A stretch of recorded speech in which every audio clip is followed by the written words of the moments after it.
लकल हम्द या अल्लाह अस्सलातु वस्सलामु अलैका या रसूल अल्लाह अम्मा बाद। सिलसिला है नाजरीन के सवालों के जवाब देने का। नाजरीन में से एक ने हमारे किसी वीडियो के कमेंट्स में ये सवाल किया है कि हम अपने पेरेंट्स के लिए, अपने मरहूम वालिदैन के लिए क्या तौबा की नमाज सलातुत तौबा पढ़ सकते हैं? ये इन्होंने पूछा है। सलातुत तौबा उमूमन तौबा की नीयत से लोग पढ़ते हैं और तौबा की नमाज ही यही है कि कोई अगर गुनाह हो गया है तो 2 रकत नमाज तौबा की नीयत से पढ़े और फिर अल्लाह की बारगाह में तौबा करे और दुआ करे, अपने गुनाह पे शर्मिंदगी का एहसास भी हो और उस गुनाह से अल्लाह की बारगाह में तौबा भी करें। तो ये अपने लिए तो लोग करते हैं। अब इन्होंने पूछा है कि हम अपने पेरेंट्स के लिए, पेरेंट्स हो सकता है इंतकाल कर गए हों तो अपने, जाहिर सी बात अगर वो जिंदा होते तो खुद ही पढ़ते अपना, या फिर जिंदा वालिदैन भी हैं और उनके लिए पढ़ना चाहते हैं, या वालिदैन इंतकाल कर चुके हैं उनके लिए पढ़ना चाहते हैं सलातुत तौबा, तो पढ़ सकते हैं या नहीं। तो याद रखिएगा, आदमी जो गलती करता है, गलती करने वाला अपने गुनाह की तौबा करेगा। गुनाह किसी और ने किया, तौबा कोई और कर रहा है, तो ये आम फहम सी बात है, काफ़ी नहीं है।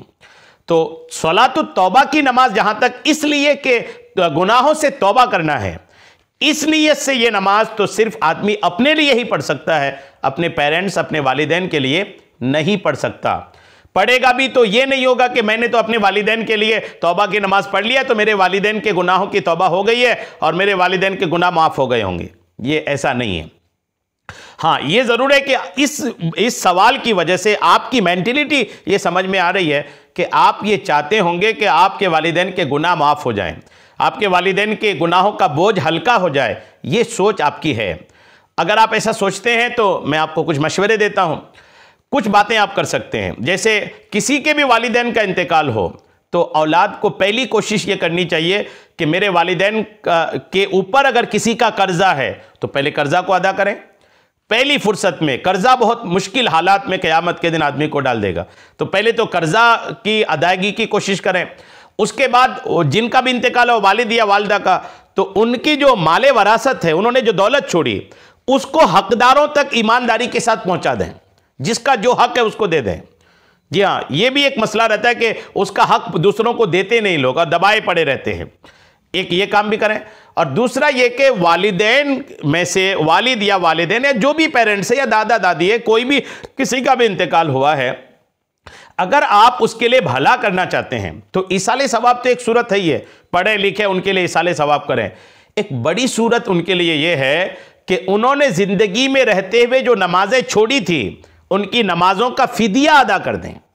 फिदिया मतलब एक नमाज के बदले में सदका फित्र की मिकदार 2 किलो 45 ग्राम गेहूं जो है, ये एक सदका फित्र की मिकदार एक नमाज के बदले में है।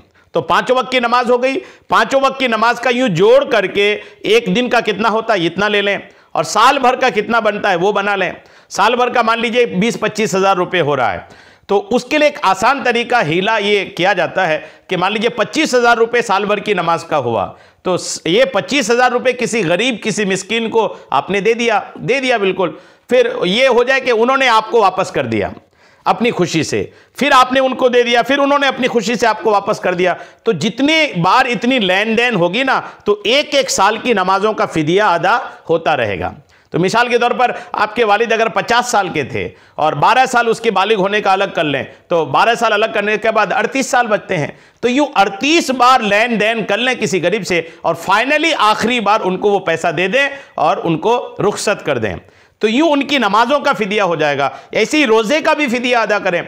तो अगर रोज़ा नहीं रखते थे तो यूं अगर ये फिदिया आप अदा कर देंगे ना, तो अल्हम्दुलिल्लाह वालिदैन के लिए आखिरत में बहुत आसानी होगी। अल्लाह तौफीक दे तो ऐसा कर लीजिएगा। और अगर इस ताल्लुक़ से बातें समझ में नहीं आई हो तो कमेंट्स कीजिएगा, इंशाअल्लाह मैं मज़ीद डिटेल से अर्ज़ करूँगा। अल्लाह करीम हम सबको शरीअत के तमाम मसाइल सीखने, समझने और उस पर अमल की तौफ़ीक़ अता फ़रमाए। आमीन बिजाहिन नबील अमीन सल्लल्लाहु तआला अलैहि वसल्लम।